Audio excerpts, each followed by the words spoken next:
Hi there, my name is Brittany Flandrick, and today I'm introducing the topic of extreme weather, extreme weather events, which is flash flooding.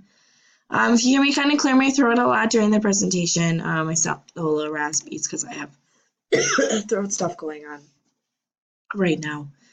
So, like I said before, I'm introducing the topic of extreme weather events, which is flash flooding.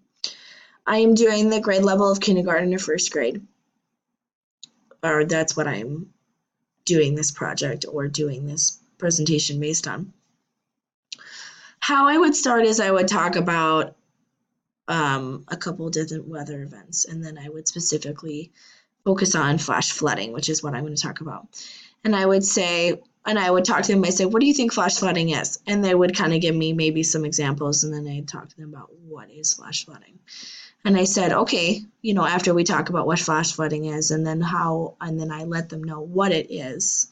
Which flash flooding is when there is a large amount of water all at one time, and it's typically, like I said, a lot of water in a very long duration at one time. It can be caused by tropical storms, hurricanes. It can be a dam or levee breaks. It can be an overflow, a bunch of things. And that's how flash flooding happens.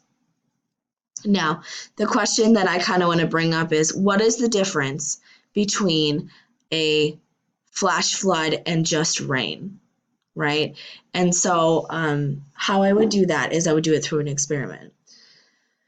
Um, the first thing I need is I need like a glass jar, a plastic container of some sort. And so, in this example, I'm going to use this. Don't mind the finger. I did a lot of practices beforehand. And then I would need shaving cream. Then I would need 2 types of food coloring. I am going to use blue for rain and green for flash flooding. So the first thing I'm going to do is I'm going to fill up my container real quick.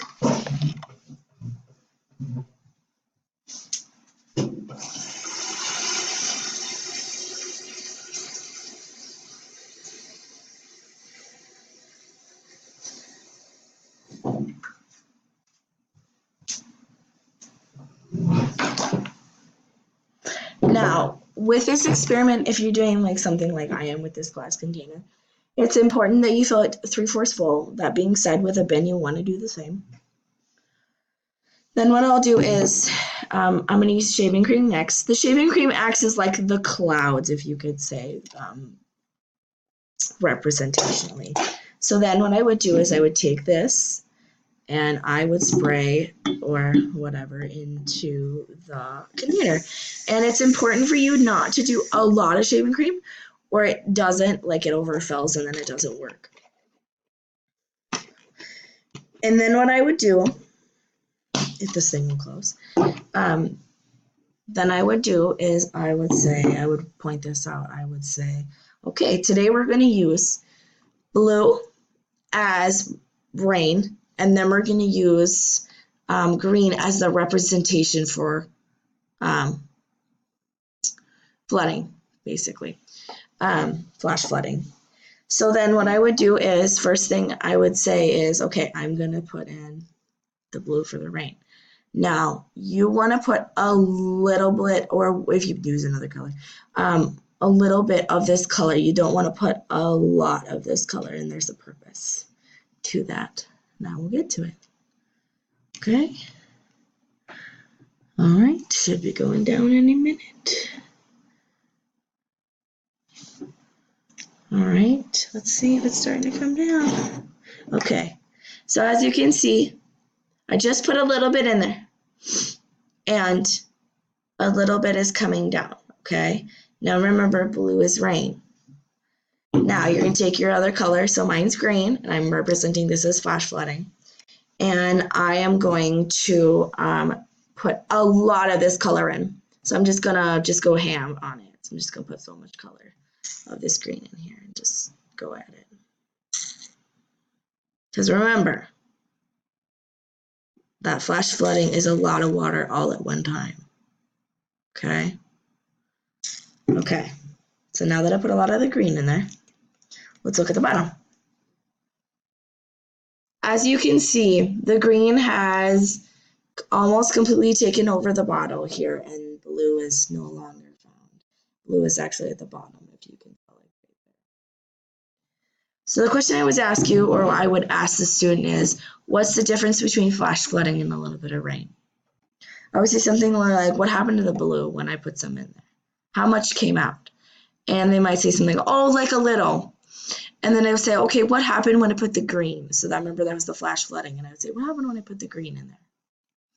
And they're like, oh, a lot came out of that.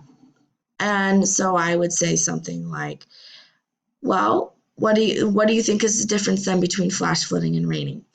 And they would maybe take their guesses, and whatever it is, then they'd say maybe something like, rain is a little bit of water, and flash flooding is a lot, which is pretty accurate. The difference between flash flooding and just rain is a small amount of water throughout a long period of time. And typically flash flooding is when it's a lot of water all at one time, and it's like a longer duration at one time. So, and that's how you would do it. It's a pretty fun experiment. It's super cheap too. Like, you can go to the dollar store and get shaving cream and food colorings pretty much next to nothing. I think it's like $1 or $2. So, and that is a pretty fun experiment. Thank you so much for watching my video today. I hope you guys have a great rest of your semester. Oh, I apologize. I do have some more things. I have some more questions regarding this as well. So one thing or a couple questions that I would do is I would do something like, what effects do you think this has on the environment? What can we do to prepare for when a flash flood happens? And what causes flash floods? And are there any positives to flash flooding or any positive to the environment? Thank you.